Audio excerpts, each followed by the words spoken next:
In response to Billy's Talking Points memo from Monday, October 12th, 2015, President Obama reveals himself.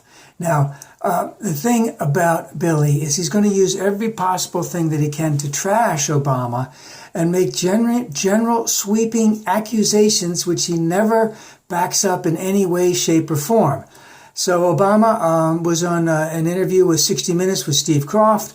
I really sort of thought the questions weren't that good. I didn't think that, I've really lost respect for 60 Minutes in terms of interviewing something like that. He interrupted the president quite a bit. I didn't think his questions were that good. He didn't let Obama finish. I know Obama wants to keep going, but they had plenty of time to edit that stuff without him having to show off all of his interruptions. But Billy saw it as an opportunity to trash Obama and completely in the interview. Now, in terms of Iraq and Syria, Kroft did ask Obama, how the hell are we going to contain ISIL in there? And of course, Obama, no one has an answer for that. Let's get this straight. No one has an answer for that. And the reason no one has an answer for that is that you have to hold the geography. And we're not going to put our troops down there to hold the geography. And no one else is capable of putting their own troops down there and holding the geography. So we have a civil war that's been going on with Syria for 4.5 years. The Syrian government can't control their own geography. The Iraqi government can't control their own geography. Even if there were American troops still stationed there, which they were asked to leave by, but even if they were still stationed there, they wouldn't be holding the geography for the Iraq, where they could be sitting ducks as they wait for ISIS to come back and go after them. Now, of course, it wouldn't be like that, because obviously we'd bomb the hell out of them if they ever showed up. But there would be a lot of trench warfare, urban warfare that would go on if we were to hold land. We shouldn't be holding land for other countries because they can't hold it for themselves. Billy seems to think, remember a couple months ago when Billy started talking about just send 10,000 troops over there, that'll take care of ISIS. We got the technology, we got the men, and we're never going to do that. The Republicans would never do that. And if Billy was president and he'd do that, he'd get impeached because it's a stupid ploy to do that. But again, it's hard to make an answer, and it's hard to make a good answer about that. There is no way that we can do it, and there's no way we should have stayed in Iraq any longer than we were asked to. Remember, we were asked to leave Iraq. So, of course, Billy doesn't want to acknowledge that. And again, Kroft goes into some other thing where he basically talks about perceptions about how we are looked at in the Middle East. And it's like, Saudi Arabia is begging us to help them more over there. Iraq is using us to bomb places when we want to help them, when it's good for the Sunnis, but not necessarily when it's good for the Shia. All right.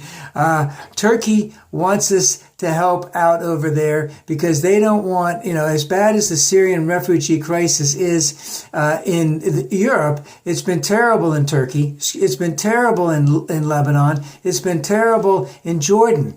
All right. And of course, you're not going to see Saudi Arabia taking any of them in. So this idea of perception, again, we are the strongest country in the world. We're not going to go fight other people's battles anymore. That can't happen anymore. And we've proven time and time again that that's a hellhole that we shouldn't have ever gotten in the first place. And even when we kicked out Saddam, there was talk that he would eventually be replaced by another, what we call a strong man. And we have a strong man in Syria. And we don't have an opposition that can take over the country. And the current regime itself can't even control its own portion of the country, barely control its own portion of the country. The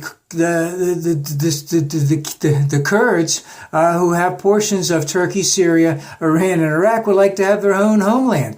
Turkey doesn't want Russia around there, and Turkey doesn't want the Kurds to be doing anything around there. Now, they had a big bombing in Turkey the other day, and was that ISIS? Was that ISIL, Daesh?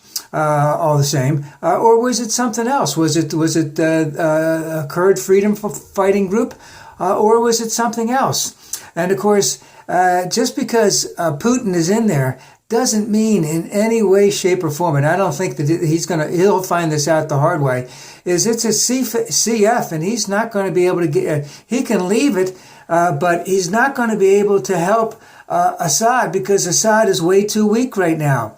The best, somewhere along, all wars end with a political situation.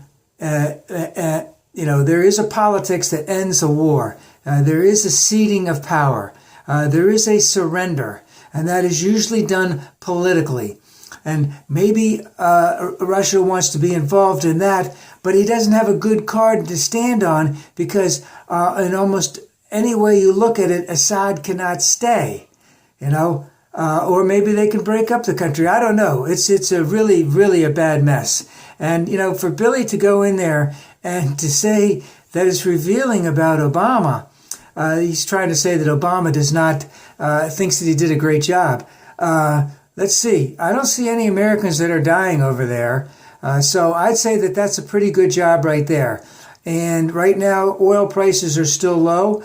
We still have control of the Persian Gulf. We have all the sea lanes, the shipping lanes open. That's part of our responsibility as a world power. We are doing that. I don't see anyone going after the Suez Canal. All right. So there's a lot of things that Billy's not willing to talk about that make this world safe, that we're at the forefront of. It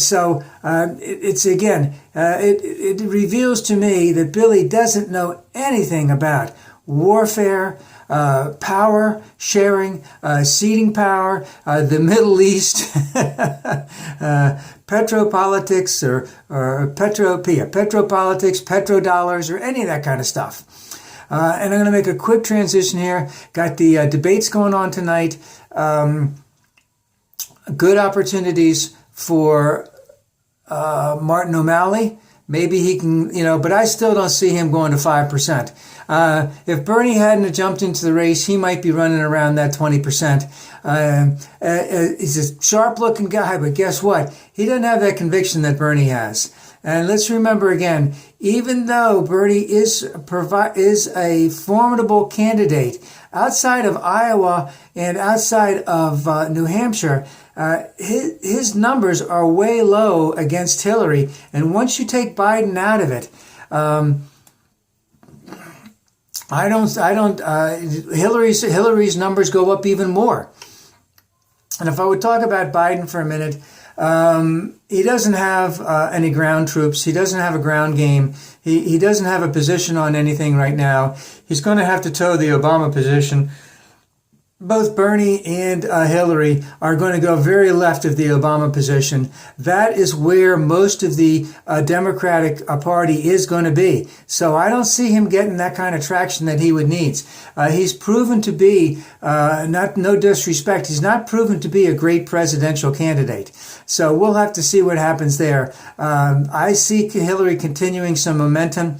If Bernie strikes the right chord, he could take off, because he needs to go and go everywhere. He needs to get traction outside of Iowa and New Hampshire.